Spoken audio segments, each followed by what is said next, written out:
Bonjour Philippe, bienvenue chez Ainsi font les fonds. Bonjour. Bonjour. Tu es partenaire chez Partech. Quelles sont les spécificités de Partech? Alors, je pense qu'il y a trois grandes spécificités.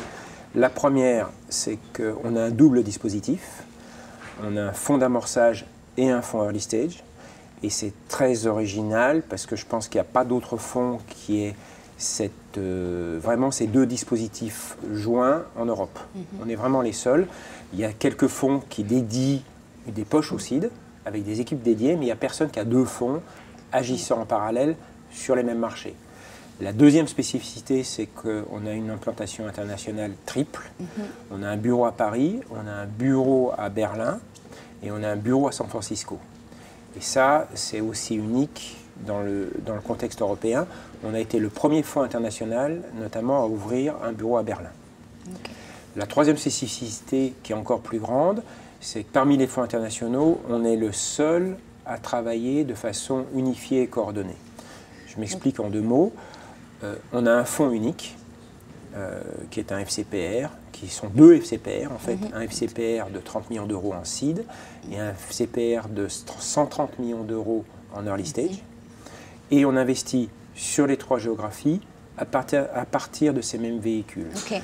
Ce qui veut dire qu'on a un processus de décision unique et on a également, et ça c'est important que les entrepreneurs le comprennent, on a un mécanisme d'intéressement unique. Ce qui veut dire très clairement pour eux que nos partenaires américains ou nos partenaires allemands ont intérêt à aider une entreprise française à s'internationaliser. Ok.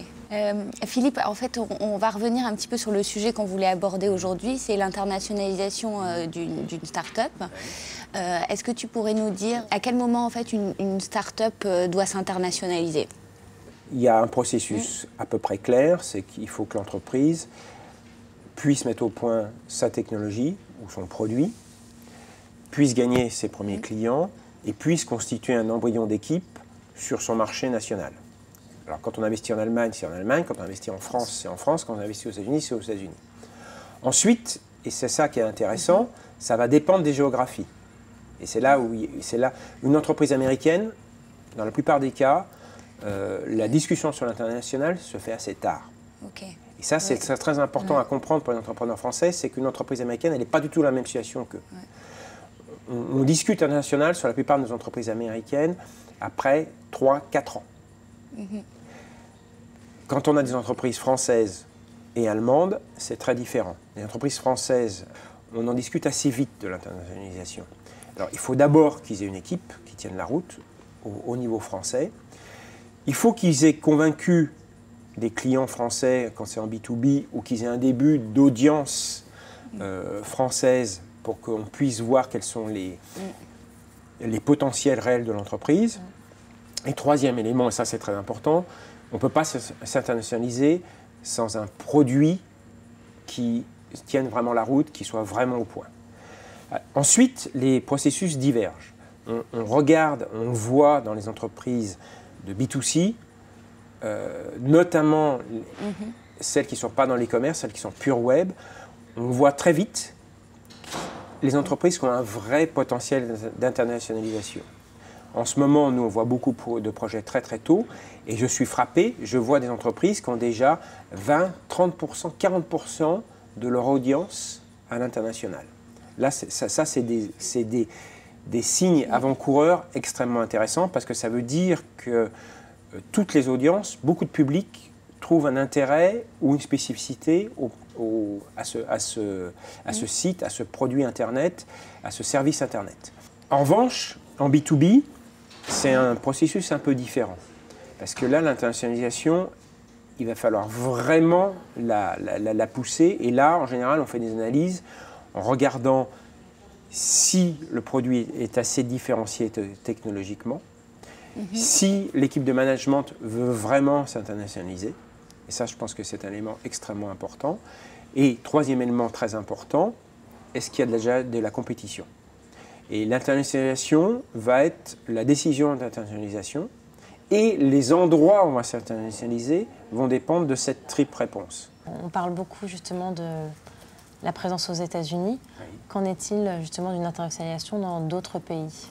Alors, L'internationalisation, c'est effectivement beaucoup plus que les États-Unis. Il y a au moins 3 cercles et peut-être 4 cercles. Un 4e qui est en train d'émerger. Donc, premier cercle, l'Europe, avec 2 marchés évidents. On voit des balbutiements en Italie et en Espagne, mais ce n'est pas des marchés, de mon point de vue, naturels pour le moment, sauf quelques exceptions, pour s'intéresser en Europe. Deuxième cercle, les États-Unis. Le 3e cercle, c'est l'Asie. Et là, je pense qu'il y a une énorme opportunité qui n'est absolument pas adressée par les entrepreneurs français à ce stade. Mais on voit des trends de consommation en consumer Internet qui sont fascinants dans ces pays, avec des croissances annuelles d'utilisation de 100%. À quel pays, par exemple, vous pensez?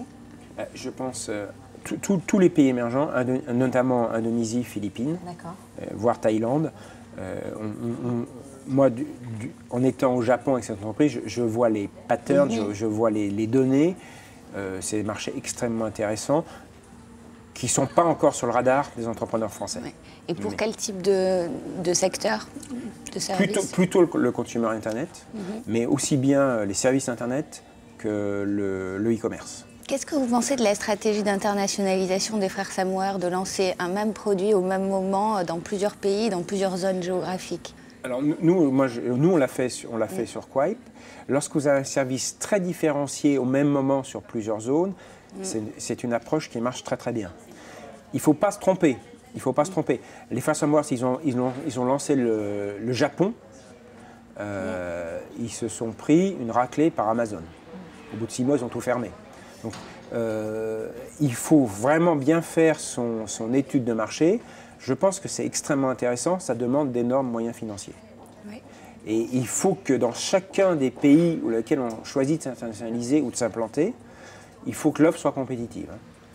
Et donc, c'est ce que nous, on conseille à nos entreprises. Dès que le produit est au point, évidemment, essayez de vous internationaliser. Merci Philippe. Quels seraient les conseils que tu aurais envie de donner aux entrepreneurs? Alors, je pense que par rapport à ce qu'on voit, nous, dans les projets très tôt, il y en a 2. Il y a deux grands conseils. Le premier, c'est sur l'équipe. On voit trop souvent des équipes trop homogènes. Ça s'explique. Beaucoup de jeunes entrepreneurs ont tendance à faire une équipe autour soit de la même école, soit du même cercle d'amis.